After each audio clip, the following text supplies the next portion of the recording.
Everyone. मैं तनिष्का सांवरिया international patients union से आप सभी का डॉक्टर आर में स्वागत करती हूँ। International patients union digital health associates का एक स्ट्रैटेजिक बिजनेस यूनिट है जो पेशेंट्स को देश भर के top doctors, policy makers, regulators, industry leaders और फेलो पेशेंट्स से जोड़ने का काम करता है। हमारी सोच बहुत सीधी है, पेशेंट्स को सशक्त बनाओ ताकि हर व्यक्ति अपने स्वास्थ्य के प्रति सक्रिय, जागरूक और आत्मनिर्भर बन सके। आइए थोड़ा सा जानते हैं पेशेंट्स यूनियन ऐप के विशेष फीचर्स के बारे में। आपने अपने जैसे अन्य पेशेंट्स और केयर गिवर से जुड़ना सीख सकते हैं कि अपनी हेल्थ कंडीशंस को बेहतर तरीके से कैसे मैनेज करें। आप हॉस्पिटल्स, हेल्थ केयर प्रोवाइडर्स और गवर्नमेंट स्कीम्स को रेट करके अपना अनुभव शेयर कर सकते हैं।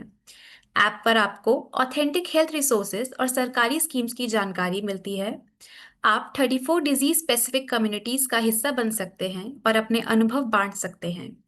यह ऐप वॉइस इनेबल्ड है और 16 से अधिक भाषाओं में उपलब्ध है।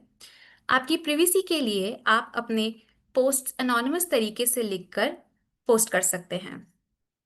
और हमारे नए फीचर्स में आपको मिलता है डॉक्टर इजी चैटबॉट जो आपको हेल्थ रिलेटेड सवालों के जवाब देता है, डिजीज और medicine lists, adverse drug reaction reporting और सिम्टम्स के आधार पर स्पेशलिस्ट की जानकारी। हमारी कोशिश है कि हम टॉप डॉक्टर्स को आपके सामने लाएं जिससे आप अपने हेल्थ रिलेटेड सवालों का जवाब सरल भाषा में समझ सकें। आज का विषय विमेंस हार्मोनल हेल्थ हर महिला के लिए बहुत महत्वपूर्ण है। हॉर्मोन्स हमारे शरीर का साइलेंट मैसेंजर्स होते हैं जो हमारे मूड, एनर्जी, नींद और रिप्रोडक्टिव हेल्थ पर सीधा असर डालते हैं। लाइफस्टाइल, स्ट्रेस, डाइट और स्लीप जैसे फैक्टर्स इन हार्मोनल इम्बैलेंसेस में बहुत ज़्यादा योगदान देते हैं। लेकिन सबसे अच्छी बात यह है कि ज़्यादातर फैक्टर्स हमारे कंट्रोल में होते हैं। आज के सेशन में हम सीखेंगे कि कैसे छोटी छोटी लाइफस्टाइल चेंजेस से हम अपने हॉर्मोन्स को बैलेंस कर सकते हैं और अपनी ओवरऑल वेलबींग को इम्प्रूव कर सकते हैं। So about a guest speaker, आज हमारे साथ हैं doctor Kriti S Dhirwani. Welcome ma'am. Doctor Kriti S Dhirwani is a homeopathic physician, clinical dietitian, and certified onco-nutritionist with over 15 years of experience in integrative healthcare. She co-founded Sunshine Homeopathy Clinic in Mumbai and leads initiatives like Care Shakti for women's wellness, momofmagic.com for pregnancy and parenting, and Technomedics for health tech. An amazing best-selling author of Millets, the trending ancient grains, Dr. Kruti is also a mentor to wellness startups and a sought-after speaker, having conducted workshops across schools, corporates, and community platforms on women's health, nutrition, and holistic well-being. Dr. Kruti will be sharing insights from her vast experiences during the presentation. Following that, we'll have a live session and answer. As we begin, Dr. R, I would like to encourage all participants to make the most of this opportunity and share any health-related questions in the Q&A section. Whether you're seeking clarity on a specific condition or looking for expert advice, this is the perfect time to ask. With that, let's begin the session. Thank you once again, ma'am, for being with us today. We are looking forward to your presentation. तो चलिए बिना किसी देरी के हम शुरुआत करते हैं आज के डॉक्टर आर की। Nishka, thank you for the warm introduction. And yes, I will first share my screen. Okay. Namaste and good evening, everyone. Today's topic, as very well described by Tanishka, is extremely vital, but often neglected, often ignored, and often underrated. And I'm grateful to International Patients Union for having this discussion on such an important topic today. And it's a great pleasure and honor to discuss this topic with all of you on this platform. So how do we relate to hormones? If you can, just think back and you can just imagine, when have you used the word hormones? When a young girl comes to me in her peak of puberty and she is angry, she's irritable, she has terrible mood swings, the mother sitting next to her often tells me that, doctor, I think she's hormonal. I think she's around her periods. That is why. So we blame it onto the hormones. Then comes pregnancy. And as women, when we pregnant women usually has multiple cravings. And again, what does the husband say? Oh, she's hormonal and she has such cravings during pregnancy. Come menopause, the woman faces hot flushes, she faces sleep issues. She becomes sometimes gloomy and sad. Again, she herself will blame it onto her hormones. So, what are hormones? Are hormones the villains here? Are we giving a negative role to hormones? Are they to be blamed? Or are we supposed to feel blessed to have hormones? So, today's session is all about decoding what role hormones play in every woman's life, from her energy levels to her mood to her metabolism to our weight, even whether we gain weight or we lose weight, to our mental health.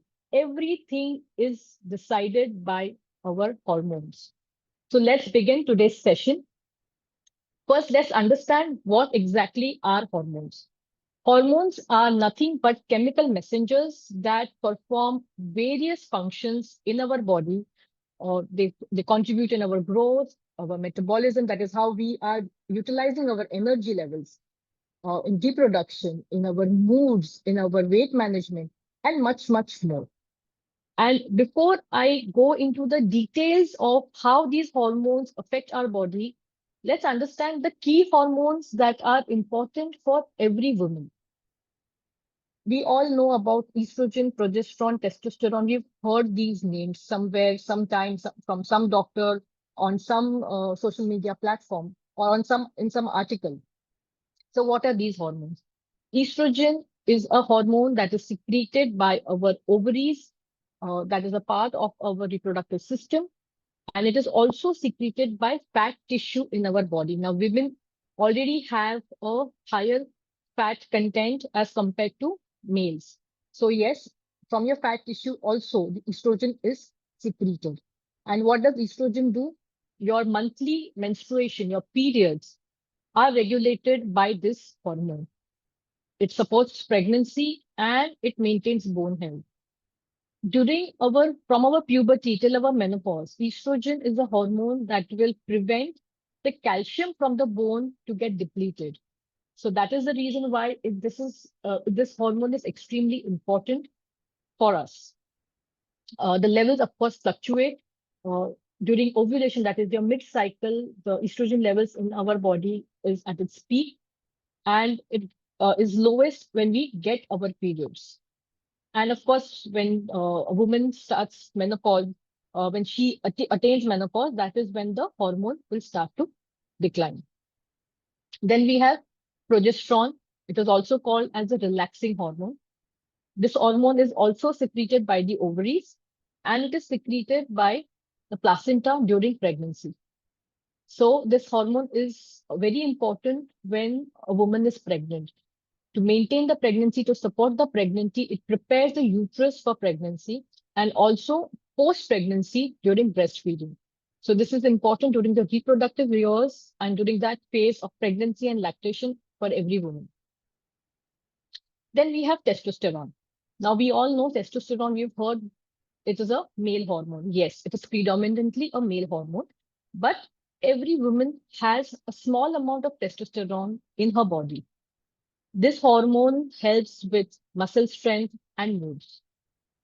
Apart from these three hormones, there are many other hormones that are present in our body and that regulate our multiple functions in our body. They are insulin. We all know insulin.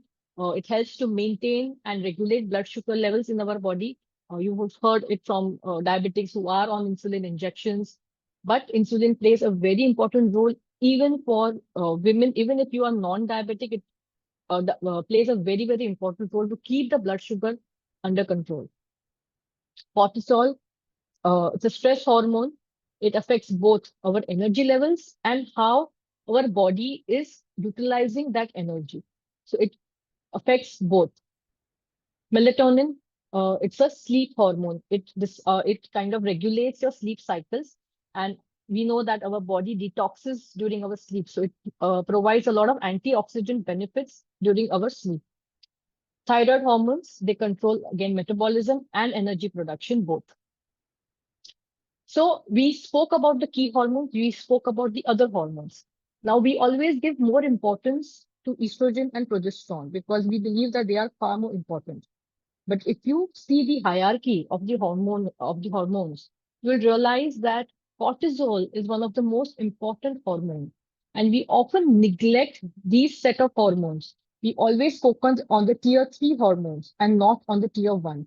If the tier 1 hormones are not balanced, then everything can go out of order. Your body will start showing signs and symptoms. Now, most of the time, what happens is all of these hormones are quite a bit in balance. They are in harmony, they are in sync, and they are doing their functions as the body requires them to do. But even if one hormone is out of place, then it affects the entire hierarchy of hormones. Understand hormones as a symphony. We all have heard an orchestra, live orchestra. Imagine that each hormone is like a musical instrument. When all of them are playing in sync with each other, it is music to our ears. But even if one instrument or even if one hormone goes out of sync, it is cacophony. It will lead to chaos. And that is exactly what happens within our body.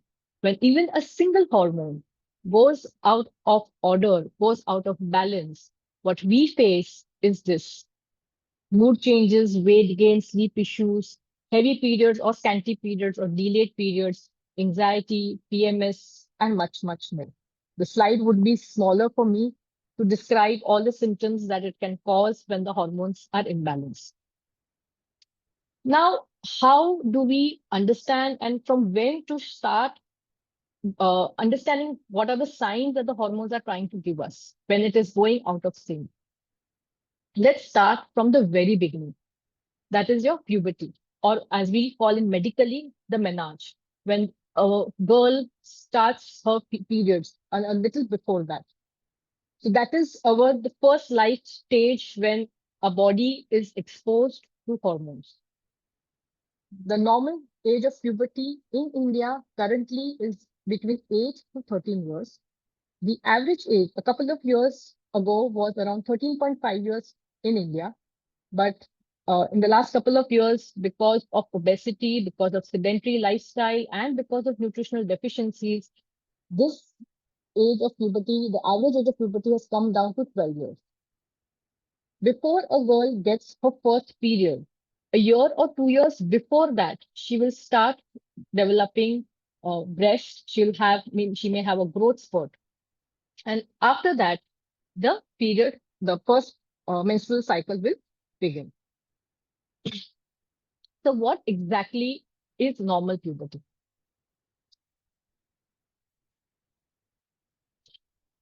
Irregular periods for up to 2 years. That is, in the first 2 years, when the girl gets her first period, for the next 2 years, the periods are not going to be predictable. The girl may get period in 18 days, 20 days, 30 days, 35 days, or 40 days. A lot of time mothers come to me worried that, sorry, it's been 30 days and my daughter has not got her periods. It's okay.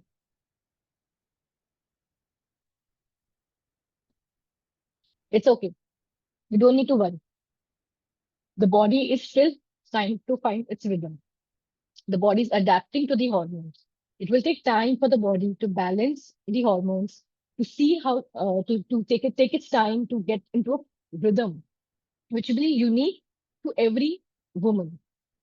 No two women have the same period cycle. Some would have 28 days, some would have 26 days, but it takes around 2 years for the body to develop this rhythm. Second, what we see is pimples on the face. That is small acne, which are not painful, no pus, but they come around the periods and they go away once the period settles down. Do nothing. Do not apply any ointment. Do not apply anything on the face. The body knows to heal itself. The body is adapting to the hormone. Any external application is not going to work. It's only going to give you temporary relief. This is the phase when, yes, the child will have a lot of mood changes, sudden mood changes.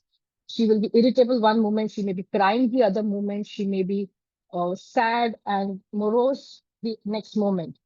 It's okay, give her time, understand, talk to her, but do not push her and do not, try to restrict her or try to advise her anything at that point, because they are not receptive at that moment. These are common things for at least in those 2 years of age. Thickening of body hair, again, a lot of mothers, lot of young girls come to me that, doctor, we have hair growth has become thick, they have become darker. Can we wax? Can we apply something? And I always say that, wait, give your body 2 years and this all will wear off eventually. Do not go ahead for any treatments during this 2 years of time. So this is what is normal puberty. Now, what are the signs? What are the red flags that one needs to look out for in case your body is trying to tell you something or your hormones are not in harmony? If the child has severe pain, abdominal cramps, or heavy bleeding, and she has to miss school because of this multiple times, that is something that is of concern and should be shown to a doctor. Say your child has got one cycle in January and then she has not had her menstruation till April. That is, she skipped 3 months of periods. That is something concerning. And that is something that needs to be shown to the doctor, discussed with the doctor, and maybe may require further evaluation. If I spoke about pimples, acne is a severe form of pimple where the boils are larger, they are painful, they are pustular, they have pus, that is a secondary infection inside. When this happens, or when there is excess hair growth on the face or on the body, which is sudden, that is concerning, and that means there is a hormonal disturbance going on inside the body. Sudden weight gain, your daughter was always lean, thin. Suddenly she's put on weight around puberty. Again, and if her otherwise diet and physical activity has not changed, that is something that needs to be addressed. Dark skin around the neck. Again, this is a sign of insulin resistance, wherein the sugar is not getting utilized the way it should be. So there is somewhere insulin is being restricted, or there is insulin resistance, and the blood sugar levels are probably rising. But this is the earliest sign. The dark skin around the neck is the earliest sign of insulin resistance. And of course, mood swings when they are extreme, if they are happening round the month without not just around the periods, but even mid-cycle, if you see that the mood swings or the irritability or the mental health of the child is at extreme levels, then that is something that we need to discuss with the doctor. Now, what do all of these indicate? These are probably signs of what we call as PCOS, that is polycystic ovarian syndrome. In India today, we have seen a drastic rise in PCOS cases. Cases in almost 1 in 5 women have PCOS today. That is almost 20%, which is far above the global average, which is around 8%. In other in northern states, especially states like Kashmir, the percentage is even higher, almost 29 to 35%. So, what are the signs and symptoms of PCOS? Irregular periods, sudden weight gain, uh, uh, hair growth around face or in other parts of the body, thinning of hair from your scalp, and hair fall. Insulin resistance is the next stage. If it is not corrected, this can lead to insulin resistance, obesity, and of course, later on in life, maybe diabetes and cardiovascular diseases also. And that is why it is important that we pick up these signs early on, right from puberty, and do not ignore them. If you ever see such signs in your children or in anybody around you. Remember, hormonal health begins at puberty, and the earlier we recognize these imbalances is how we can prevent the future complications such as obesity, infertility, and even diabetes. So, as mothers, as caretakers, as teachers, as mentors, what we need to do is we need to be open about talking or having conversations with our children about menstruation and about menstrual hygiene and about hormones. A lot of times when I take workshops, especially for children in schools, I come across children, come across girls who always tell me that we are not allowed to talk about periods in our house. Let's change that narrative now and let's be there for our children. Let's clear their doubts right now. Otherwise, these things might pile up and lead to more health complications later on in life. Menstruation periods are not a taboo. They are very much normal and a part of our life. It's a physiological normal for all women here.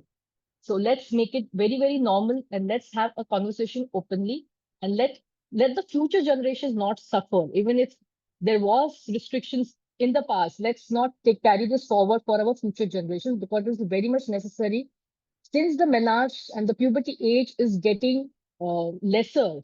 And you can see now a girl who is 8 year old, if she starts menstruating, she will have so many questions. She will not know what to do. So the best is to discuss with her, to openly make her aware about what it is and how to take care of her body. Once this is done, then we move on to the next phase of our life, that is the reproductive years. This is the phase which is most active. Most women in the 20 to 40 years are, that is the age for the reproductive years. Most active hormonal phase for us. A woman gets married in this phase, she gets pregnant, she becomes a mother, and does a multiple duties, multiple responsibilities during this phase. So, most active phase for a woman and for her hormones as well. By the age of 20, your teenage unpredictability, irregular menstruations is behind. Your body has found a rhythm and it follows that rhythm almost regularly uh, every month.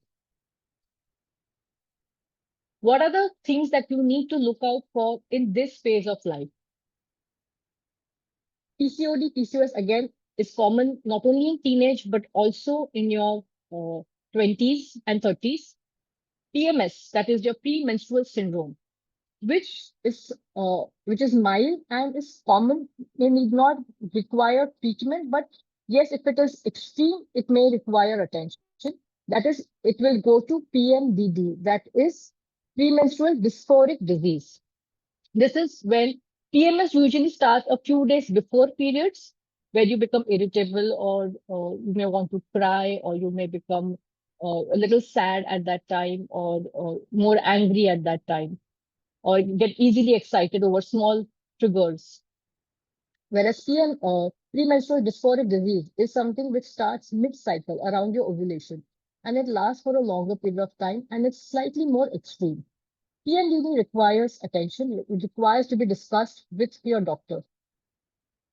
Then we have thyroid disorders. Again, in your 20s and 30s, thyroid disorders are very, very common, especially hypothyroidism. In India, the percentage of hypothyroidism is almost 11%. The one reason is it is because of people living in the hilly areas where there is iodine deficiency still. And despite the iodized salt program, we still see a consistent rise in hypothyroidism.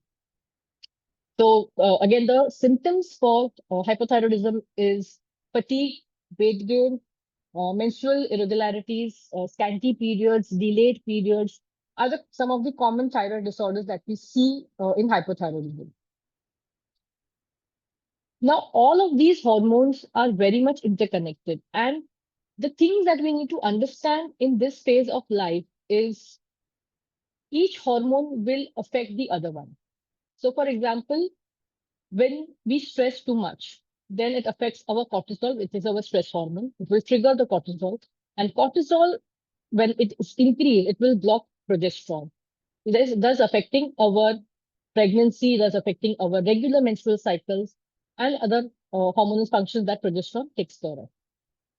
Similarly, when we are taking a diet poor in nutrition or we are having a sedentary lifestyle, which is very common these days, that leads to insulin resistance and that can trigger androgens. Androgens are your male type of hormones like your testosterone, and that will cause to increase hair growth around your face, lead to hair fall, lead to fatigue, and other things. So that is how they are interconnected. If you are in chronic stress, It can cause thyroid dysfunction. The thyroid hormones may not be under balance. It will disrupt ovulation, and that is how in hypothyroidism, like I said, there is scanty periods or there is delayed periods. So all of this is like one big web. And what are we doing to cause this kind of disruption, especially in our most active phase of our life? Today's modern age women have confused the hormonal rhythm completely. Your hormones love a routine, but are we able to maintain a routine in today's time? Every woman today, whether she is living in a rural area or she's in an urban area, whether she's a homemaker or she's a working woman, she is constantly under stress of accomplishing various things, taking care of the home, her in laws, cooking, children, her own work, and socializing. Now, all of this, to accomplish all of this and to accomplish it in most perfect manner, what are we doing? We are actually putting our body, our mind into extreme level of stress. The work does not get accomplished in a day's time. What do? We stretch up, we stay up late nights, and we are still continuing to work, and that again disrupts our hormones. Irregular meals, I have so many working women who come to me, and when I ask them in detail, they go to work without even having a proper breakfast. Forget breakfast, if I even have to ask them to eat a fruit and go, it becomes difficult for them. So this is what is disrupting our hormones over a period of time. And this is the reason why today we are discussing this topic so much in detail, because suddenly we are seeing a lot of health issues around hormones. So what can we do to make things better? Simple things, nothing elaborate. Eat good food, eat wholesome food. I don't ask to make a 3 course or 5 course meal. Even a one pot dish, which is highly nutritious, is what is needed. You may not prepare 3, 4 items for your lunch, but prepare one thing which has everything, your whole grains, some amount of protein, and some amount of fiber in form of vegetables. That is all, and it does not take time. Balance your plate with good amount of protein. Most women neglect intake of protein. We at least need, as women, we need at least 50 to 60 grams of protein every day, even if you're not exercising. So having 15, 20 grams of protein in every meal, if we can distribute that, that is the simplest thing to do, and you can easily get your share of protein every day. Physical activity on a day-to-day basis. Now, a lot of women, they say we do so much running around in the house, we go to the grocery store, we go to the mall, we get the children from school, and we are already moving around so much. But that's not enough, because you're doing all of that under stress. You're not doing it out of love, out of happiness. You're doing it in the constant stress mode. So that does not, in fact, that uh, worsens the hormones. So you can, when you're going to work, if you're say going by a lift, get down 2 floors earlier and then climb up 2 stairs, but take your own time. Or if that is also stressful for you, then if you're taking a client call or if you have time in the afternoon, take the call in the lobby, take a leisure walk maybe in the lobby. Or if any woman who has time, would be better to do yoga, even a few Surya Namaskars every day is what keeps your body healthy. Sleep time is something that we all have ignored royally in the last couple of years because of one thing only, and that is screen time. Before sleep, everybody has a habit of scrolling on the screen continuously, and that has disrupted our sleep tremendously. All you need to do is 1 hour before sleep, switch off your screens and try to relax your body. Your body will automatically understand it has to go to in the relaxed mode and has to sleep. It becomes easier for you to sleep, and your body will be in relaxed. And like I mentioned earlier, this is the time when your body detoxes. So sleep, at least try to get 6 to 7 hours of sleep. Ideal is 8, but if you still can't get 8 with so many other responsibilities, at least try a continuous 6 hours to 7 hours of sleep. Balancing stress, something which is easier said than done, because I know with so many things going around, it is very difficult to balance stress. So set up priorities. We have tools today, we have mobile phones, we have things which can help us prioritize our work, make a to-do list, stop blocking your brain with so many tasks to be done, because that constantly plays like stress behind back of your mind. So a to-do list becomes easier, and it's easier for you to see what is the task for the day, which is a priority, which is not a priority. That will help for women who are multitasking. This will help you balance your stress levels to some extent, at least. So in your 20s and 30s, we often ignore these signs because we are living a life which has so many responsibilities, and we want to achieve so much during this period that we almost ignore. And like I said earlier, that at such time when our body shows symptoms, we consider hormones as our enemies. But in reality, they are our partners, they are our well-wishers, they are our messengers. They are trying to tell you something. All they are asking you to do is listen early, because if you delay right now, these things will pile up and will lead to health complications later on in life, which from where reversal is difficult, from where cure is difficult. And at that time, it will become even more difficult for you to follow certain lifestyle changes, because you spent your 20 years of your life, 2 decades of your life, ignoring these symptoms. That brings us to our next phase, that is perimenopause. Again, a lot of women don't like this word, whether it's perimenopause or menopause. It's something that I have seen.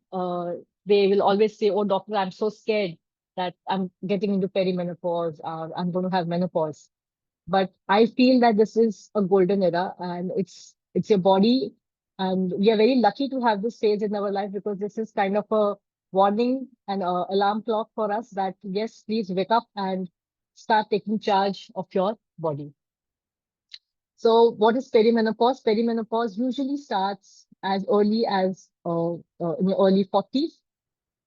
In this phase, estrogen and progesterone are unpredictable. They would not start declining completely, but yes, they are out of sync, not as much as they were in sync in your 20s and 30s.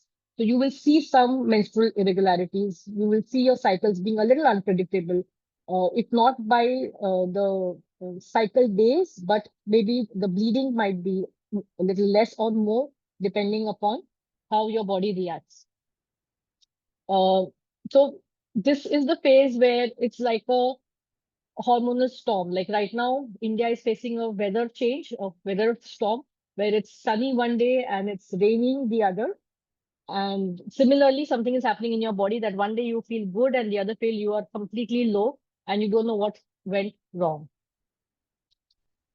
Uh, what are the early signs of this transition? What is the signs of perimenopause, which are normal, irregular or heavy periods, or even scantier periods? Lot of earlier we used to see in perimenopause, women used to complain about heavy periods, where periods would last for longer days, or they would experience heavier bleeding as compared to their earlier cycles.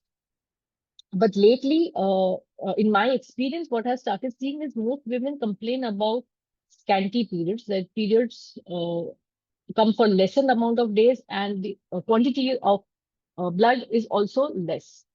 So this is what the change that we're seeing recently. Hot flashes and night sweats. Uh, Even if you're sleeping in an AC room, you may suddenly feel you are full of sweat. Your pillow might be slightly wet. Your clothes might be slightly wet. This is your body is trying to uh, adjust the temperature based on your hormones. Sleep disturbances, insomnia, very common. A lot of women are not able to sleep. They sleep late. Again, your screen time would help to minimize the disturbance as much as possible.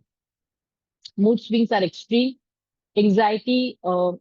Some of you would be seeing this if you have mothers in your house who are in this space in 40, 45 years. Even the smallest thing, a guest is coming home, she'll be anxious. You have to go out, she'll get anxious or she'll get hyper.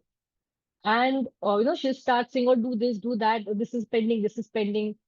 This is what is, because this is, you will suddenly feel that what's wrong with my mother? Why is she suddenly acting like this? It's nothing. It's just that because her hormones are fluctuating and she is making her more anxious. You need to calm and tell your family members also, just calm down. It's okay. Just be there. Just support her. Just listen to her. Do nothing.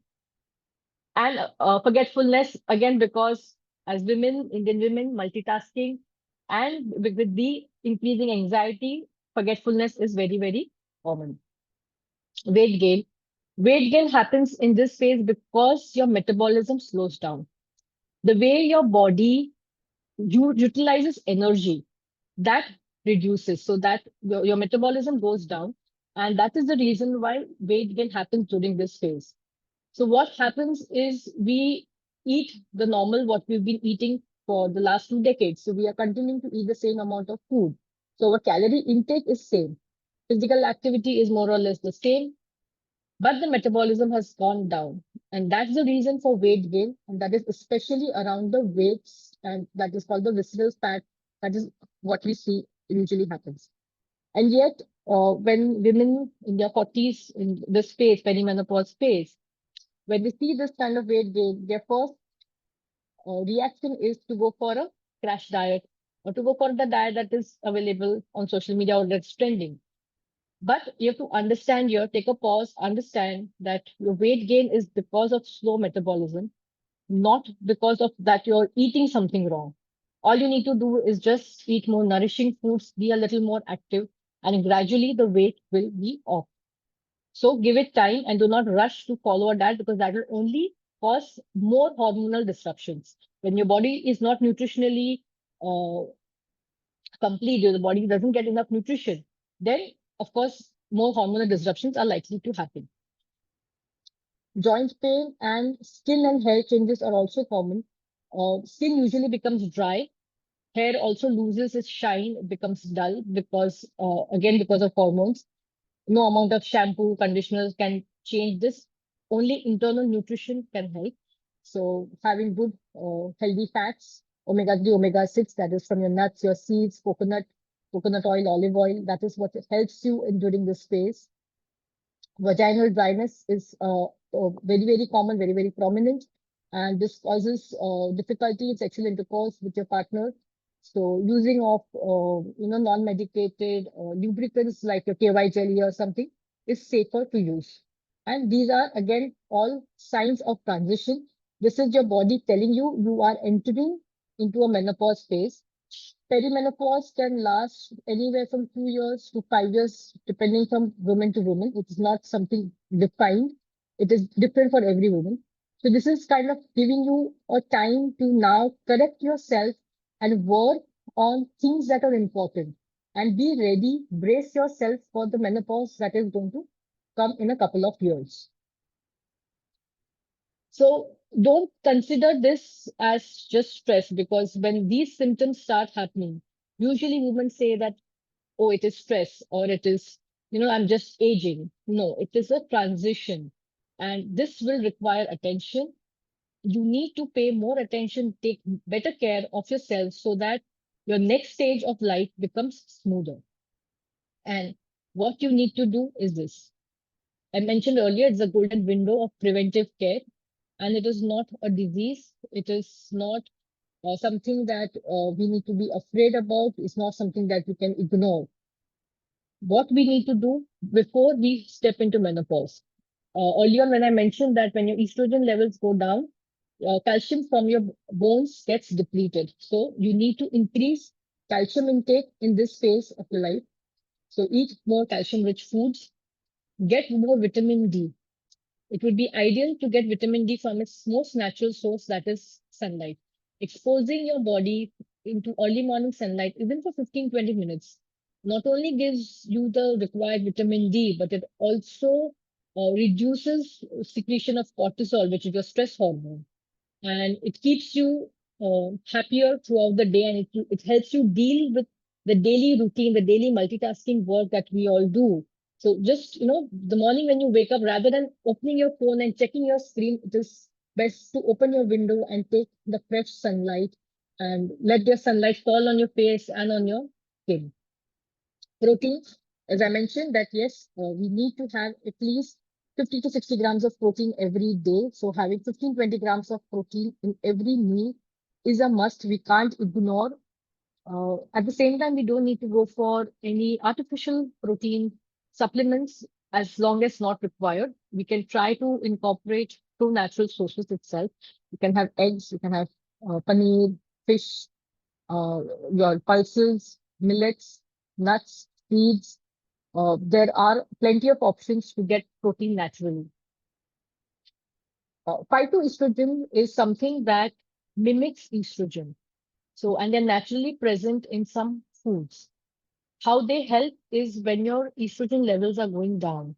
Phytoestrogen, because they mimic estrogen, so some amount of the symptoms that you're facing will be reduced. So your perimenopause and menopause phase goes a little smoother. Phytoestrogens are present in soy and soy products. So having soy paneer, that is tofu, or having soybeans, or having soy milk are all good ways of including phytoestrogens into your diet. You don't need to go overboard. You don't need to replace everything with soy. Having, say once a week, replacing paneer with tofu is okay. Once a day, you can have soy milk instead of a tea or coffee. That is more than enough. Exercise, again, in this phase of life, only cardio or only walking is not enough because your bone health is depleting, your muscle health is depleting. So you need more of strength training exercises, more of resistance training exercises.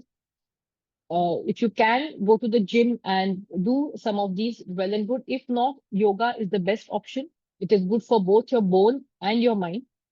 So all of the women who are not able to go out, who do not have access to gym, best way of doing these exercises, because yoga gives you both cardio as well as strength training exercises. So that's best for your body and for your mind. Now, like I mentioned that, yes, there are, you will see some changes in your sleep cycle. You may not sleep, you may not be able to sleep at night, maybe sleep in the afternoon or feel drowsy in the afternoon. So what can we do to reduce this? One is create a sleep routine. Do not have caffeine, do not have tea, coffee after 7 p.m. This way, your body will learn to wind down and will try to uh, follow that sleep clock properly. Reduce screen time. 60 minutes before bedtime, do not use your screen. Try to avoid. You can read a book. You can, talk to your family, but avoid using any screen, not even your TV, not your phone. That will help you to get your sleep cycle back on track.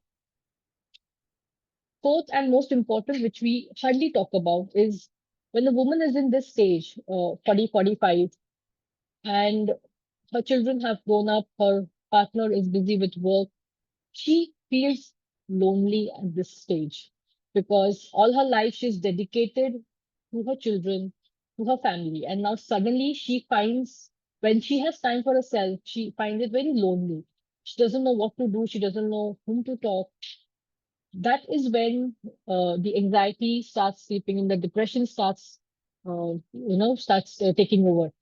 So the one way to prevent is talk, communicate with your family, communicate with your friends.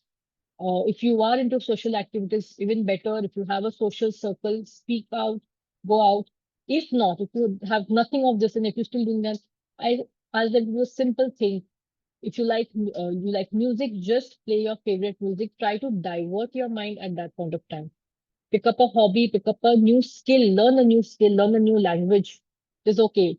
Try doing something new, but do not let your mind go and slip into this phase of life, because if once it slips into this, then it's only going to go deeper and deeper, and it gets difficult to come back from there easily. So perimenopause is the phase where we need to understand that you're not ending your hormonal cycle. You're starting a new life, a new equilibrium. This is your body giving you a second chance to take care of yourself, to reinvent yourself and to reinvent in your body and in your health. That brings us to the last stage of our in most women, that is post-menopause. So normal menopause occurs between 45 to 55 years. Uh, in India, the average age for menopause is 48 years. Menopause marks the end of reproductive phase. Uh, if you've not had your periods for more than 12 months, that is when we say that you've attained menopause. Of course, estrogen, progesterone continue to decline and they are low and again affecting your metabolism. So again, weight issues are going to be there even in your menopause. Key focus areas, like I mentioned earlier, which bone health is crucial, very important. This is the phase where most women get osteoporosis. Early osteoporosis is also very common these days. Calcium, vitamin D, and resistance exercises uh, are the core focus areas which will help you prevent osteoporosis. Once a woman is menopause, or when she has attained menopause, her chances of getting a cardiovascular disease is equal to that of a man, of a male. Earlier, it is not so when she's still menstruating. So it's important that you get regular health checkups done, lipid profile, blood pressure monitoring, sugar monitoring. These are key tests that needs to be done on an annual basis. And if there is anything wrong, then of course should be done quarterly, and you need to then focus on your diet and medications accordingly. Muscle health. Muscle is an organ we often ignore, and in your later on stage of life, after post 50 and beyond, muscle is something that will keep you going. Muscle is something that gives you the strength. We see a lot of old people having falls. That is because their muscle strength is poor. So muscle health again would help you. You can maintain your muscle health with resistance exercises. Mental health, like I mentioned in the perimenopause space, similar. Be connected, communicate, and be socially active. Stimulate yourself by trying to pick up new skills, trying to learn new skills, picking up new hobbies, something that you left behind long time. You wanted to do something you couldn't do because of other responsibilities. Pick it up right now, because this is the phase where you need to focus on yourself, and you don't have other responsibilities on you. Menopause, we need to now discuss this even more, because in the recent years, almost we are seeing that around 5 to 6% of women today are getting their menopause very early. Menopause is coming even before the age of 40. And when menopause comes that early, there are a lot of complications of this, because the woman is more prone to osteoporosis early on, other health issues like cardiovascular disease, diabetes, all of this she's prone to getting these early on. So this is the reason why we need to discuss menopause, and we need to be more open about conversation around hormonal health, around puberty, around menopause, and help women empower themselves with this information so that they know which are the triggers, which things, what is normal and what is not normal. And this is the reason why I tell them that during menopause, try this reinvention plan. Stabilize your bones and your sleep, strengthen your heart and your mind, go for walks, do yoga. Uh, that will help you, keep your heart stronger and your mind. Reinvent your energy by picking up a new hobby, picking up a new skill, and that way you can, get more confidence as well. So menopause is not a decline, and this is the era of sustained health, and post-menopause is now even more crucial, because as we see, the geriatric age group population is increasing, and by 2050 we are expecting that population to be double. So we need to take care of our women who are in the post-menopause phase right now, because their health, their bones, everything needs special attention. Now, how do we find like what I spoke from puberty till menopause? There were different phases. There were different hormonal signs that they were there. But one thing remains common throughout, and that is shine. Every month, take a minute to check on your shine. If your shine is dimming for more than 3 months, that means your hormones are trying to tell you something. Ask yourself every month, are you sleeping well? Are you waking up refreshed? That is more important. How is the quality of your hair, skin, and weight? Have you put on weight? Have you lost weight? Is your hair feeling duller? Is your skin acting different? How is your inner mood? And I talk about not just your emotions, but also how is your focus? How is your concentration? How patient have you been lately? Are you being impatient? Do you get triggered very often? Your natural rhythm, how are your periods? Are you getting them on time? Are you able to predict them? And how are you able to move through your menstrual cycles? Energy and ease, how much are you able to do? Is your energy steady? And are you comfortable, or are you constantly fatigued, feeling tired, feeling weak? So check your shine every month, and that will help you to recognize any hormonal changes that are happening in your body. Final takeaway from my end: hormones are your lifelong partners, not your enemies.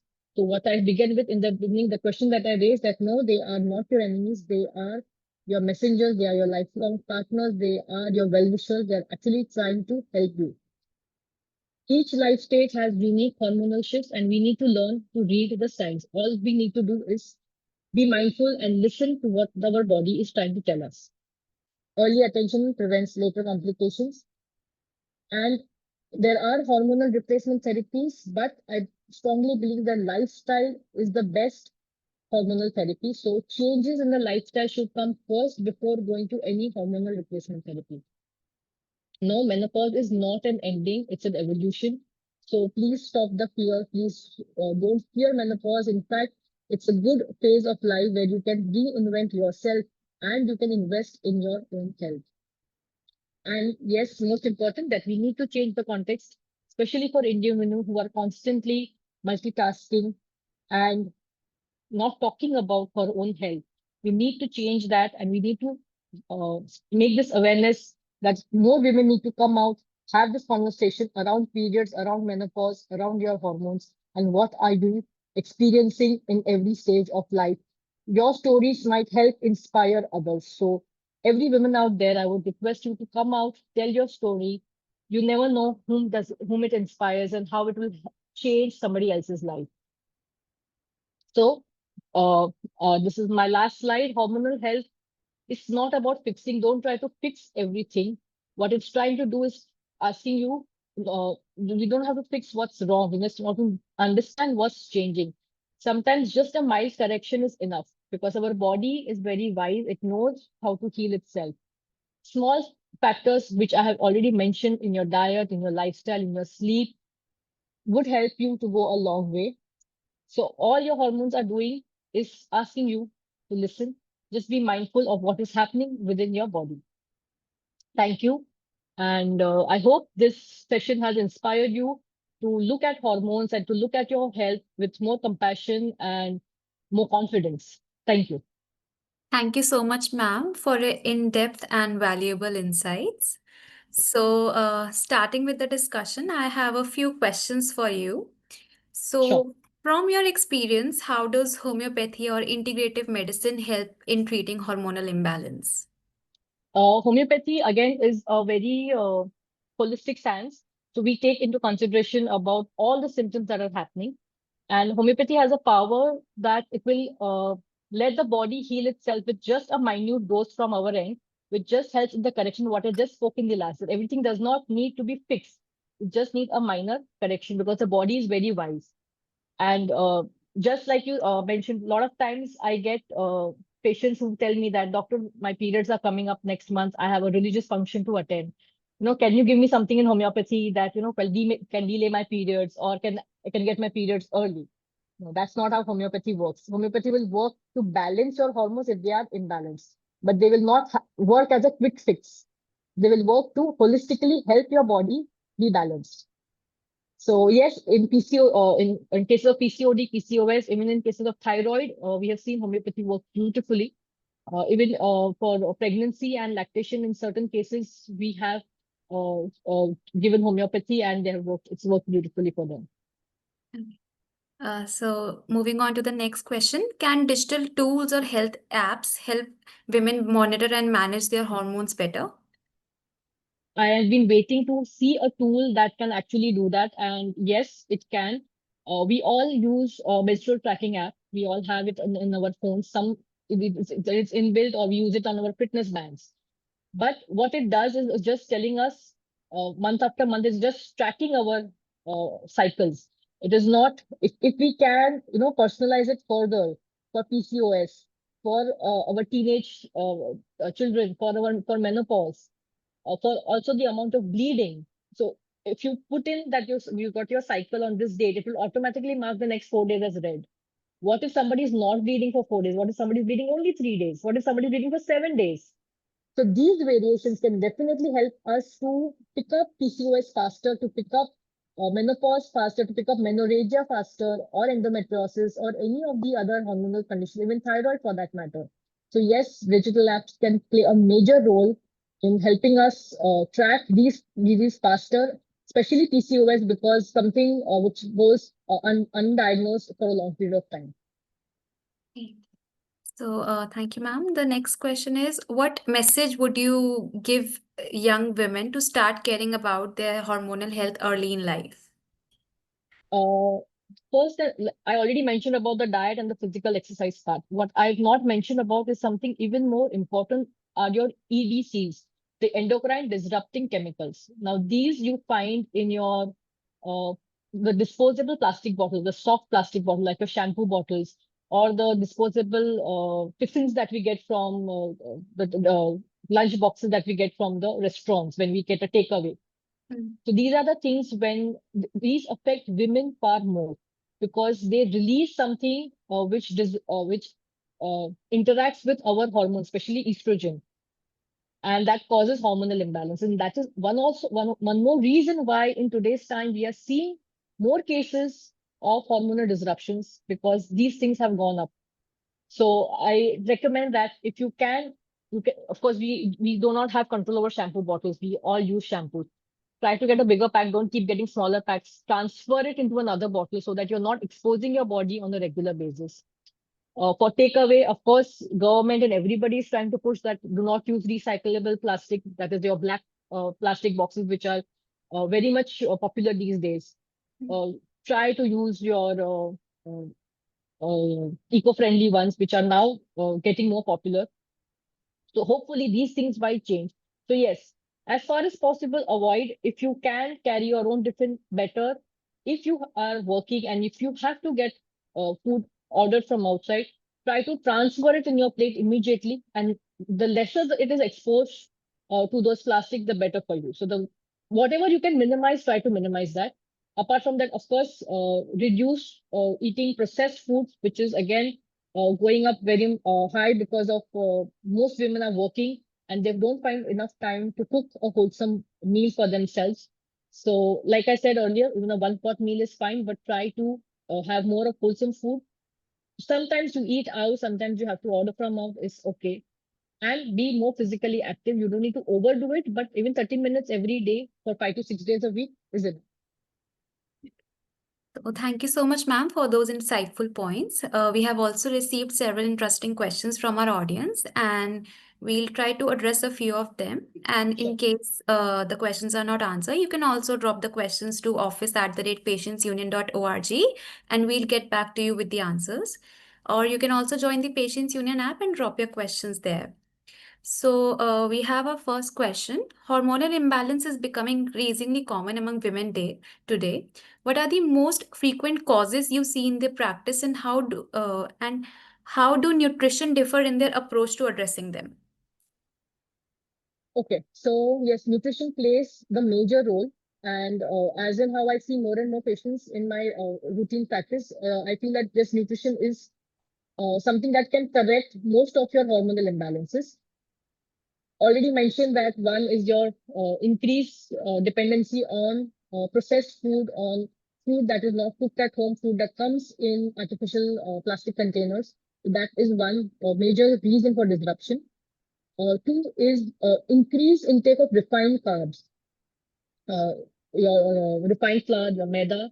So all your bakery items, from your biscuits to your pizzas to your pastas, your breads. Bread has become so common these days that I see so many people eating bread almost on a regular basis.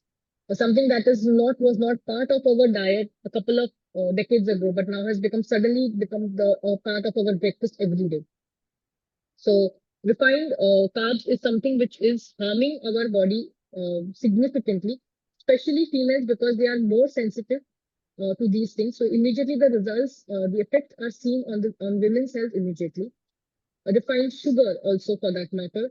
A lot of things have processed sugar. They are hidden in various forms. You say high fructose corn syrup, malitol, or glucose syrup, or date syrup, or something or the other. They have used some other term to hide the sugars. But yes, all your complex cereals, your breakfast cereals, your biscuits, your cold drinks, everything has sugar.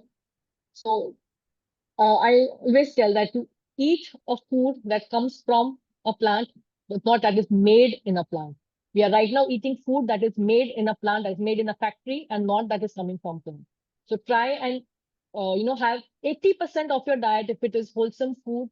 You will not you'll be less affected by any of this.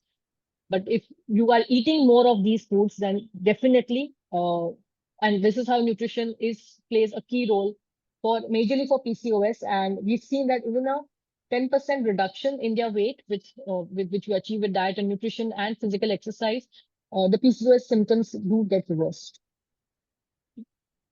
Thank you, ma'am. The next question is, can trauma or unresolved emotions alter hormonal regulations? Yes, absolutely. Mental stress, mental health is something we are still not giving it enough importance. And like I mentioned, like cortisol is your main hormone, which kind of, does a foundation. So if that is out of balance, then all other hormones are going to go out of balance, like a domino effect. So cortisol is going to be affected by unresolved trauma, by chronic stress, by constantly being anxious, constantly thinking about something. So cortisol is, if it is staying constantly high, then definitely all your hormones are going to be affected. So yes, we need to tackle mental health and we need to discuss mental health also very, very seriously as much as we talk about hormonal health. Thank you, ma'am. We have a very interesting question. Science is now calling estrogen the master regulator of female brain function. How do fluctuating hormones affect women's intuition, creativity, and emotional intelligence? And how can we support this with holistic care? Okay. Yes. So yes, intuition and we women are born with that sixth sense and our intuition, and that's thanks to our hormones. And like they say, that gut feeling. Why do we say that? The gut health is directly related to your mental health. So having a good gut health is also equally important for both your hormonal health and for your mental health. So there are of course gut friendly foods. What the research is recently saying that the number of species of good bacteria that we had in our gut, the gut bacteria, has started depleting. Now we have lesser number of species, and now we are already researching on gut microbiome where we are getting personalized. Uh, what is the microbiome that is missing in every individual, and then only give that microbiome either naturally or in medicine form. So this is how we are working on the research part. This is still under research, but holistically, yes, through nutrition, that is one of the main thing. I believe that 70% of your health is based on your nutrition. 20% is your physical health, and 10% is your sleep, your other lifestyle factors, as how you tackle stress. All of these together can help keep your mental health intact, keep your intuitions intact, and keep your estrogen in balance. Okay. So we'll have just one last question. Uh, Hello, ma'am. I wanted to know, are current fitness trends like intermittent fasting always suitable for women's hormonal cycle? No, intermittent fasting and other diets like keto diet or Atkins diet or Dixit diet or the one meal a day diet, all of that disrupts hormones too much because one, we have to understand that Well, if these diets do work for weight loss, they work only temporarily. And we are not talking about the nutrition deficiencies it causes. It suits some people, it does not suit everybody. Any diet, we are living in times where nothing can be generalized. Everything, including whether you are giving a particular treatment or you're giving a diet or even a physical fitness regime, has to be highly personalized because what works for one may not work for other. So yes, I get a lot of inquiries or queries that my friend tried it and she lost weight and can I also try it? But I don't recommend because it does disrupt, it does cause nutritional deficiencies and it's not sustainable. Long term, it is not sustainable and it makes intermittent fasting is, as we know, it's a 16 is to 8 hour is a common thing wherein you are fasting for 16 hours and then you're eating in the 8-hour window period. I mean, the 8 hours, it's very difficult to have everything. Even if you try on a regular basis, it's not easier to include your proteins, the amount of fiber, the amount of hydration that you require, or the amount of cereals or the carbohydrates that your body requires. Apart from that, women require more iron, more calcium. So to include all of this, it becomes difficult and the body suffers on a long term. Then, of course, there are people who take supplements to fulfill the nutritional deficiencies.